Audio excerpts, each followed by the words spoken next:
And here you go, makikita sa post na ito si Ed Sheeran kasama ang twin brothers na si Ben and Ben. At excited nga na pinost ni Paolo ang kaganapan na ito with caption pa na, so ikukwento ko yung backstory ng picture na ito. Nasa holding room kami tapos super anxious at kinakabahan ako para sa mga kaganapan ng araw kahapon.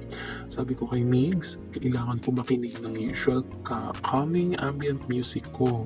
So pa-headphones na ako noon. Sabay as in pasuot pa lang ako ng headphones, may pumasok na bodyguard sa room namin.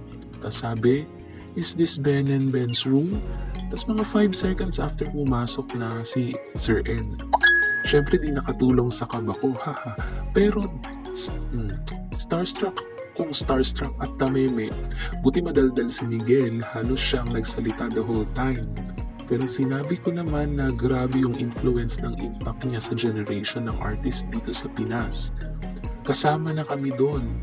Ayun, kaya ako shinare to sa inyo kasi kundi dahil sa inyo liwanag, wala ito lahat. Salamat sa inyo. Love you. Ito yung sinabi ni Paolo Benjamin. So, ang liwanag, ang pangalan ng kanilang fandom. Ayan, so makikita natin na ang ganda ng ngiti nila.